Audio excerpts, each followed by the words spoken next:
अस्सलामुअलैकुम। साक्षी खबर में आपका इस्तकबाल है। आज 30 मुहर्रम है। सुर्खियों से पहले सुनते हैं हदीस शरीफ। बिस्मिल्लाहिर्रहमानिर्रहीम। नबी करीम सल्लल्लाहु अलैहि वसल्लम का इरशाद मुबारक है, वो आदमी जिसको अल्लाह ने लंबी जिंदगी दी, यहाँ तक कि वो 60 बरस की उम्र को पहुंच गया और फिर भी वो नेक न बन सका, तो अल्लाह के यहाँ उस शख्स के पास कुछ कहने को बाकी नहीं रहेगा। और अब सुर्खियां। तेलंगाना में मुस्लिम रिजर्वेशन पर अमलावरी कब होगी? मजलिस ने केसीआर हुकूमत से मांगी मोहल्लत।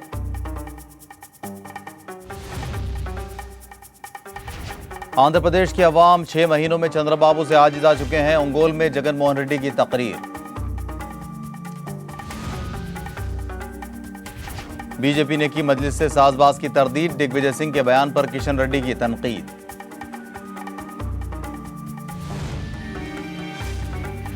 और पार्लियामेंट का इजलास ताज़ियाती करारदाद के बाद कल तक के लिए मुलतवी। मुरली देवरा और महलूक अराकीन को पेश किया गया खिराज।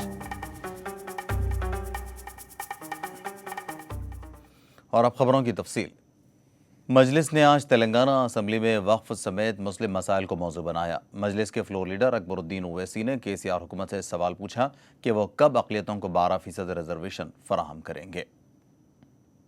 फिर मैं ये भी कहूंगा कि 12% तहफ़्फ़ुज़ात कब देंगे। आप 12% को देने की चक्कर में खुदा के लिए जो रिजर्वेशन अब मिल रहा है उसको खतरे में ना डालिए। मेरी आपसे दरखास्त है, नहीं तो ये भी जाएगा वो भी जाएगा। गौर करते हुए इस काम को करिए। और मैं ये भी कहूंगा कि स्किल डेवलपमेंट प्रोग्राम्स को लाना चाहिए, वोकेशनल ट्रेनिंग प्रोग्राम्स को लाना चाहिए, औकाफी जायदादों को तहफ़्फ़ुज़ करना चाहिए, उर्दू को उसका जायज हक देना चाहिए। और मैं फिर आखिर में कहूंगा कि आज मुसलमान आपकी तरफ देख रहा है इस उम्मीद के साथ कि इतनी बरस की नाइंसाफी जो हुई है वो इंसाफ में तब्दील होगी, हमारे ख्वाब हकीकत में तब्दील होंगे। मजलिस के फ्लोर लीडर अकबर ओवैसी ने तेलंगाना रियासत में वक्फ जायदादों पर होने वाले नाजायज कब्जों की तफसीलात पेश की और नाजायज कब्जों को बर्खास्त करने की मांग की। अकबर ओवैसी ने वक्फ ट्राइब्यूनल में फौरी जज को तकर्रुर करने की मांग की है। Raidurg land survey number 83. In that, I just wanted to say one thing. Madam, that land belongs to one of the oldest religious institute of Hyderabad, Jame Nizamiya. वो रायदुर्ग की जमीन जामे निजामिया की है। I have been raising the issue, requesting the then government not to auction the land. When I say that, कि जमीन किसकी है? And then when this matter had gone to High Court, from High Court this matter had gone to Supreme Court.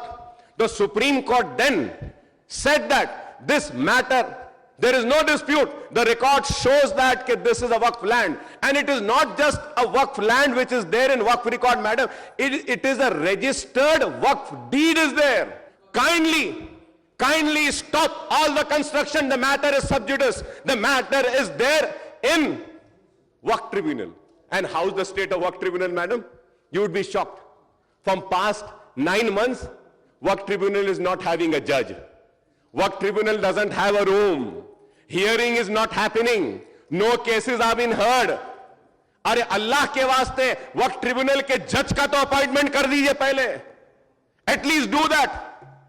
Work properties are getting encroached, but nobody is there to take care. Akbar Owaisi की तकरीर का जवाब देते हुए नायब वज़ीर आला महमूद अली ने कहा कि केसीआर हुकूमत वक्फ कब्ज़ों को बर्खास्त करने के लिए अमली इक़दामात करेगी। चीफ मिनिस्टर साहब जब तेलंगाना मूवमेंट चलाते वक्त भी ये तमाम वक्फ प्रॉपर्टियों के लिए एहतजाज कर चुके हैं। सच्चार साहब की कमेटी भी कायम हुई तो केसीआर साहब की नुमाइंदगी पे कायम हुई, उसके लिए हम तमाम कलेक्टर ऑफिसों पे भी धरना दिया गया और वक्फ बोर्ड के दोबारा हासिल करने और वक्फ बोर्ड की जायदादों को डेवलप करने के लिए हम कैबिनेट मीटिंग के अंदर वक्फ बोर्ड को जुडिशियल पावर देने का एक तय कर चुके हैं। मेरी यही गुजारिश है एमआईएम पार्टी से, हमारे अकबरुद्दीन ओवैसी साहब से कि आप हमारे हाथ मजबूत कीजिए। हम यकीनन जितने वक्फ के प्रॉपर्टीज है एक एक प्रॉपर्टी जरूर हासिल करेंगे और वो प्रॉपर्टी मुसलमानों के डेवलपमेंट के लिए इस्तेमाल किया जाएगा। मजलिस ने हैदराबाद शहर में कब्रिस्तानों और शमशान घाटों के लिए जगह मख्तस करने की मांग की। मुसलमानों के तालीमी, रोजगार, सारे मसाइल के साथ साथ एक बहुत बड़ा अहम मसला है जो सारी पॉलिटिकल पार्टीज इसको अग्री करेंगे। मैं जो कहना चाहता हूं वो ये है कि शहर में हो या गांव में हो, मरने के बाद क्रियाक्रम के लिए या फिर उनको दफन करने के लिए आज जमीन नहीं है। मैं गवर्नमेंट ऑफ तेलंगाना से दरखास्त करूंगा, रिक्वेस्ट करूंगा कि आप हर डिस्ट्रिक्ट में 2-2, 3-3 एकड़ कम से कम हिंदू शमशान के लिए दे दीजिए, मुस्लिम कब्रिस्तान के लिए दे दीजिए, क्रिश्चियंस के लिए दे दीजिए। आज सबसे बड़ा मसला है, गरीब जब तक जिंदा रहता है तो जीने के लिए रोटी को तरसता है, भूख से तड़पता है, मरने के बाद क्रियाक्रम और दफन के लिए भी परेशान रहता है। तो प्लीज इसके ऊपर गौर करिए। Madam, in my constituency there is 1,200 acre of Fakir Mullah and the revenue records say that no, it is not 1,200, it is only 200. ऐवान में कांग्रेस के रुकन असम्बली भट्टी विक्रमार्का ने वज़ीर आला केसीआर के मौक़िफ़ पर सख्त एतराज़ किया। उन्होंने कहा कि ऐवान में फ़ाइलों को पेश करने वाले वज़ीर आला ने अब तक ऐसा नहीं किया है। विक्रमार्का ने मौजू पर मुबाहिस के दौरान वज़ीर आला की जानिब से इस्तेमाल की जाने वाली ज़बान और तेवर पर सख्त एतराज़ जताया। నాయకుడి నుంచి సహనాన్ని, ఓపికని, ఉన్నతనాన్ని ఆశిస్తా ఉన్నాం। అది లేకుండా మీరు చూడండి అధ్యక్ష, ఒక్కసారి ఆ ఫుటింగ్స్ తెప్పించి చూడండి। వారి హావభావాలు కానీ, వారు వాడినటువంటి పదప్రయోగం కానీ ఏ రకంగా ఉన్నాయో ఒక్కసారి చూస్తే ఈ సభ హుందాతనం ఏ రకంగా మనం నడుపుకుంటున్నామో అర్థం అవుతుంది అధ్యక్ష। అసలు దీంట్లో వాస్తవాలు ఎంతవరకు ఉన్నాయి, నిజానిజాలు ఏమిటి, న్యాయబద్ధంగా జరిగిందా, చట్టపరంగా జరిగిందా, దీన్ని కేటాయించడం వల్ల రాష్ట్ర ఖజానాకి ఏమైనా నష్టం జరిగిందా లేదా, ఒకవేళ గత ప్రభుత్వం న్యాయబద్ధంగా రూల్స్కి అతిక్రమించకుండా చట్టబద్ధంగా చేసిందా లేదా, ఆ చేస్తేనే మీరు చేశారా, ఒకవేళ అది చట్టబద్ధంగా చేయకపోతే కూడా మీరు చేశారా అనేటువంటి వాస్తవాల్ని సభ దృష్టికి తీసుకొని రావాల్సిందిగా కోరుతూ, మీ ద్వారా తప్పనిసరిగా మీరు కొన్ని పదాల వల్ల మనసు గాయపడ్డదని కూడా చెప్పారు, మీ కొన్ని పదాల వల్ల మీరు బాధపడ్డారని, గాయపడ్డారని కూడా చెప్పారు। నేను కూడా మీతో ఏకీభవిస్తున్నాను।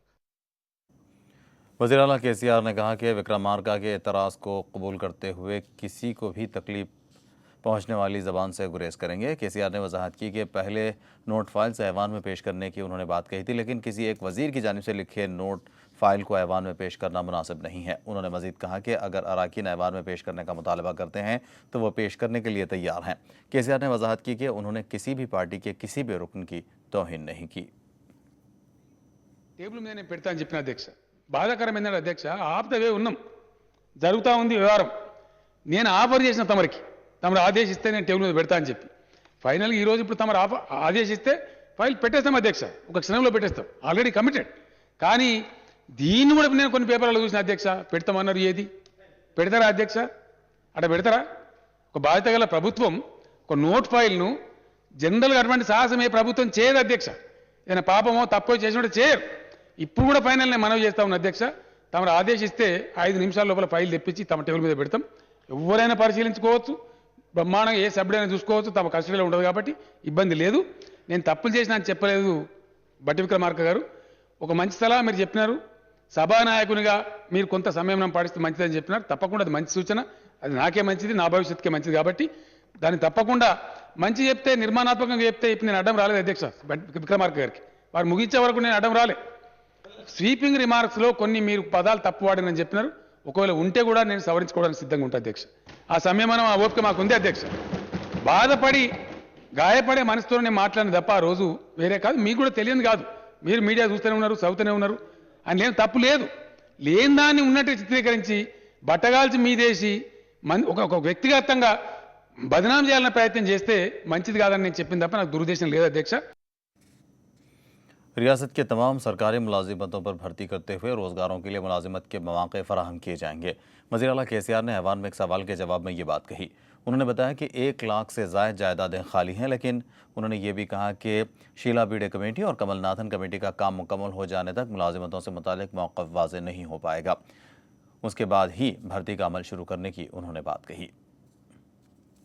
गवर्नमेंट ఎంప్లాయ్మెంట్ డెఫినెట్గా మనం 107,744 ఖాళీలు ఉన్నాయి అధ్యక్ష. 100% వాటి భర్తీ చేస్తుంది ప్రభుత్వం, దాని ఎవరికి ఎటువంటి అనుమానం అవసరం లేదు. కాకపోతే అక్కడ ఉన్న చిక్కల్లో ఏంటంటే అధ్యక్ష, వారు విద్యుత్ గురించి చెప్పారు, ఆర్టీసీ ఉంది, సింగరేణి ఉంది, అనేక కార్పొరేషన్లు, ప్రభుత్వ కార్పొరేషన్లు ఉన్నాయి. ఇవన్నీ కూడా ఒక ఫ్రేమ్వర్క్లో ఇప్పుడు ఫిక్స్ అయి ఉన్నాయి అధ్యక్ష. షీలా బిడే గారి కమిటీ 9th షెడ్యూల్లో ఉన్నటువంటి అన్ని సంస్థల మీద పనిచేస్తూ ఉంది. వాళ్ళు ఒక తీర్పు చెప్తే తప్ప దానిలో స్పష్టత రాదు అధ్యక్ష, అది తేలాలి. ప్రభుత్వ ఉద్యోగాలకు సంబంధించి కూడా కమల్నాథన్ గారు కమిటీ వేస్తే కారణం ఏందో దేవుని తెలియాలి అధ్యక్ష. చాలా సందర్భాలు చెప్పినాం, నేను ప్రధానమంత్రి గారికి ఉత్తరాలు రాసినాం, అనేక సందర్భాల్లో కోరినాం. గౌరవనీయులు వెంకయ్యనాయుడు గారు కలిసిన సందర్భంలో కూడా నేను చెప్పి వారిని రిక్వెస్ట్ చేసిన, ఇది ఉభయ రాష్ట్రాలకు కూడా మంచిది కాదండి, దయచేసి పని చేసుకోవాలి తప్ప ఇట్లా ఈ ఖాళీలు పెట్టుకొని పెంటంతా పెట్టుకుని అసలు ఎవరు ఉంటారో ఎవరు పోరో అర్థమైతే లేదు. ఇక్కడ ఉన్న ఉద్యోగి కూడా నేను ఇక్కడ ఉంటునో పోతానో అనేటువంటి ఒక సందిగ్ధంలో ఉంటాడు, ఇది ఎవరికి కూడా మంచిది కాదు, దయచేసి దీన్ని చేయండి అని చెప్పినాం అధ్యక్ష. మరి ఏం కారణమో కానీ అవి తేల్తలేవు. అవి తేలిన తర్వాత నేను రాష్ట్ర యువత, నిరుద్యోగ యువత ఎవరైతే ఉన్నారో వాళ్ళకి హామీ ఇస్తా ఉన్న అధ్యక్ష, 100% ప్రభుత్వంలో ఒక్క ఖాళీ కూడా లేకుండా నిరుద్యోగ యువకులకు ఉద్యమంలో పాల్గొన్నారు కాబట్టి ఒక 5 సంవత్సరాలు ఏజ్ రిలాక్సేషన్ కూడా ఇచ్చి వాళ్ళకి చేయడం జరుగుతుంది అధ్యక్ష. माई होम को तेलंगाना हुकूमत में ही अराजी मख्तस करने का ऐलान किया गया था। टीडीपी के एमएलए रेवंत रेड्डी ने यह बात कही। उन्होंने कहा कि खुद करके कांग्रेस पर थोपने की केसीआर की कोशिश कामयाब नहीं हो पाई है। केसीआर के रिश्तेदारों के मफाद में जारी किए गए जियो की नकल व दीगर दस्तावेजात को रेवंत रेड्डी ने मीडिया के रूबरू पेश किया। తెలుగుదేశం పార్టీ అదేవిధంగా రేవంత్ రెడ్డి మైహోం రామేశ్వరరావు విషయంలో టీఆర్ఎస్ ప్రభుత్వం ఏమీ చేయలేదు, కాంగ్రెస్ ప్రభుత్వ హయాంలోనే అన్నీ జరిగినాయి, అనవసరంగా మమ్మల్ని బ్లాక్మెయిల్ చేస్తుండు, డబ్బులు ఇవ్వలేదు కాబట్టి ఈ రకంగా రాద్ధాంతం చేస్తుండు అని చెప్పి ముఖ్యమంత్రి గారు చెప్పడం జరిగింది. మొత్తం తతంగాలు లావాదేవీలు కూడా ఫిబ్రవరి నెలలోనే 2014లోనే పూర్తి అయిపోయినాయని కూడా చెప్పడం జరిగింది. భట్టి విక్రమార్క గారు చెప్పిన తర్వాత ముఖ్యమంత్రి గారు కూడా ఇప్పుడు వాటిని ఒప్పుకునే పరిస్థితి వచ్చింది. ఏది ఏమైనా ఇన్నాళ్ళు నేను ఏదైతే ఆరోపణ చేసినో చంద్రశేఖరరావు గారు ముఖ్యమంత్రి అయిన తర్వాత జీవో నెంబర్ 6 డేటెడ్ 27/6/2014 నాడు స్టాంప్ డ్యూటీ ఎగ్జామ్షన్ ఇచ్చిండని చెప్పడం జరిగింది. దానికి సంబంధించిన జీవో అంటే తెలంగాణ రాష్ట్రం, దీంట్లో గవర్నమెంట్ ఆఫ్ తెలంగాణ అని స్పష్టంగా ఇక్కడ పైన ఒకసారి మిత్రులందరూ కూడా చూడాలి. ఈ జీవో మీద కూడా గవర్నమెంట్ ఆఫ్ తెలంగాణ అని అబ్స్ట్రాక్ట్ ఉన్నది.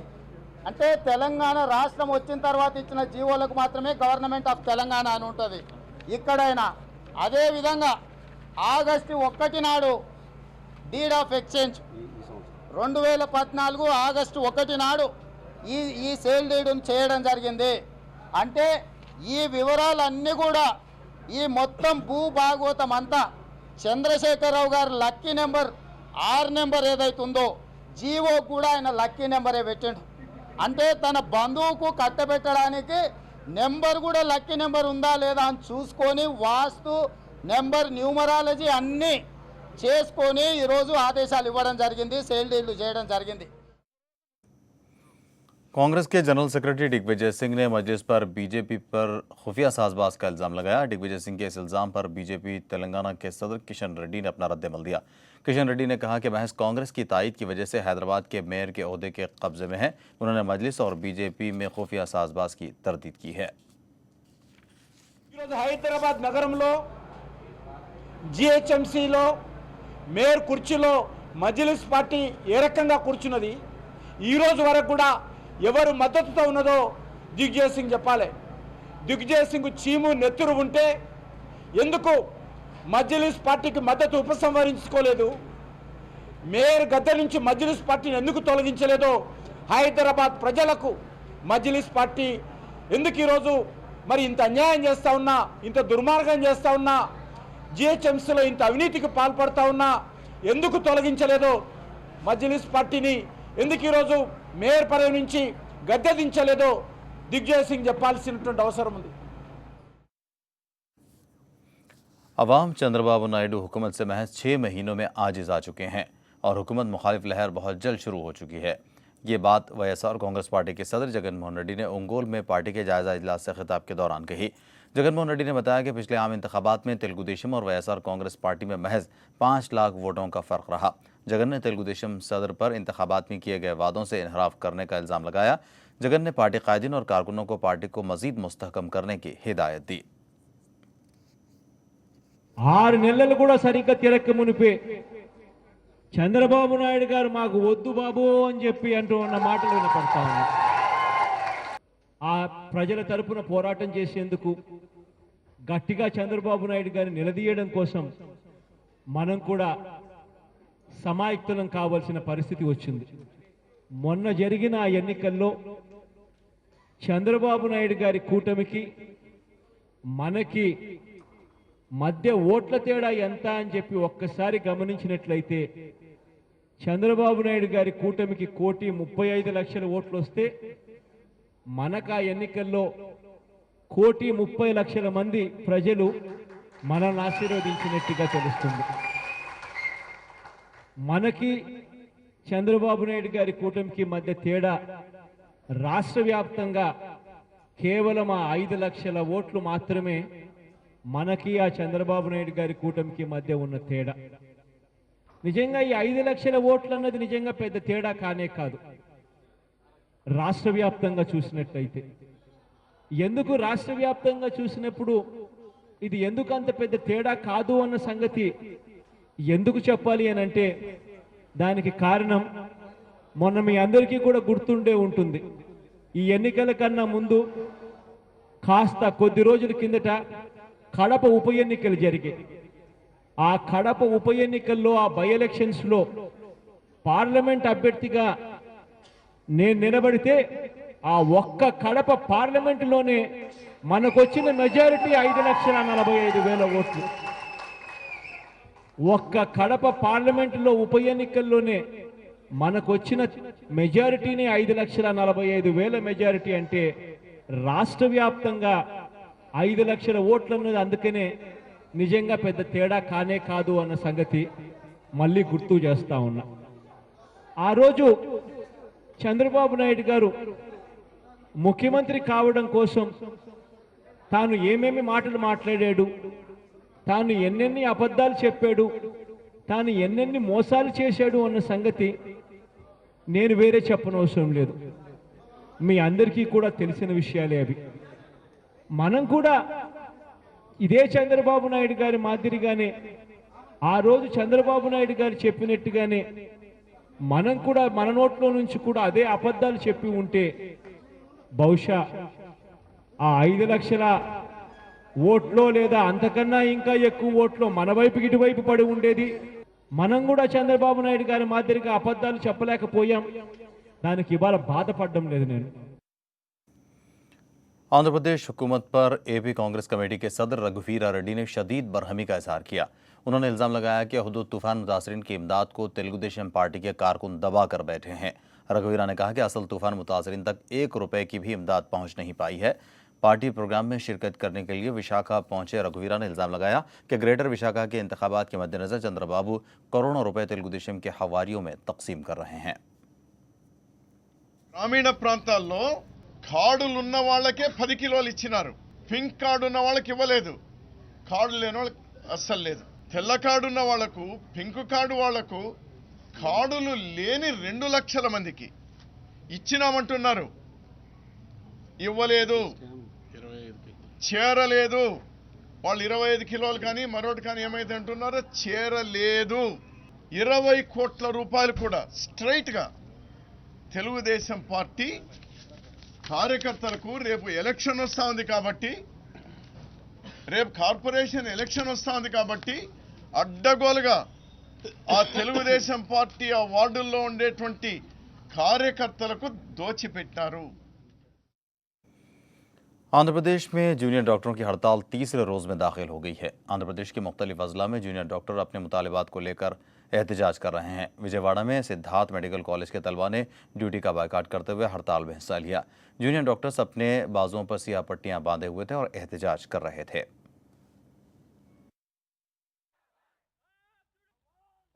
అందుకే మేము ఇంకా ఎలెక్టివ్స్ బాయ్కాట్ మాత్రమే చేసి ఎమర్జెన్సీ అటెండ్ అవుతున్నాము।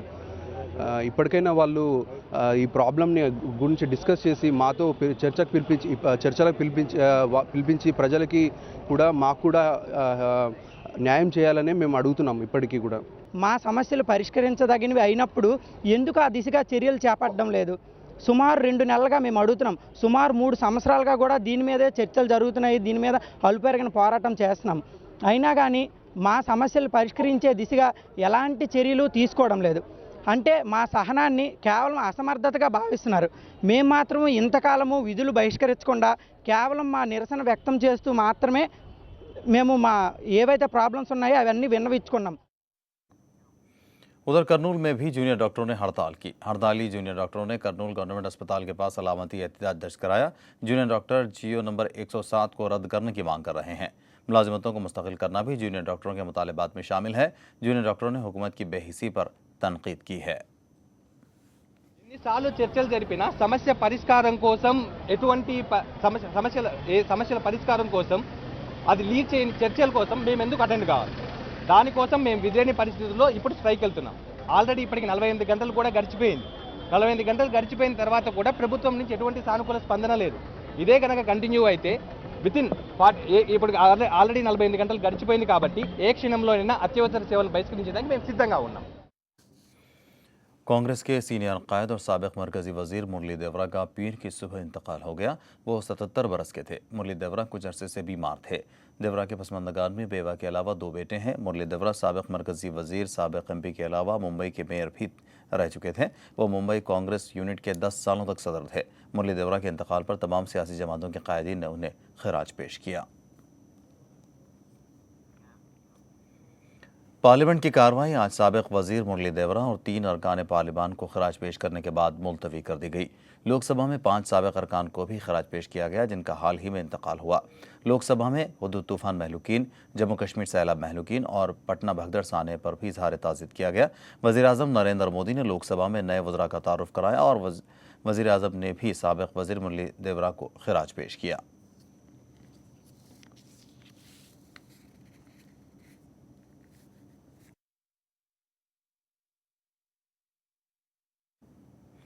राज्यसभा की भी कार्रवाई ताज़ियती करारदाद के बाद मुलतवी कर दी गई। राज्यसभा के चेयरमैन हामिद अंसारी ने ऐवान में साबिक वजीर मुरली देवरा के इंतकाल की खबर देते हुए उन्हें खराज पेश किया।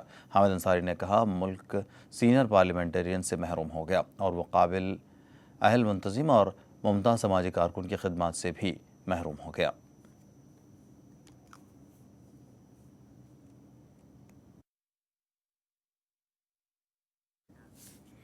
साक्षी खबर में फिलहाल इतना ही। साक्षी टीवी पर खबरों का सिलसिला जारी रहेगा।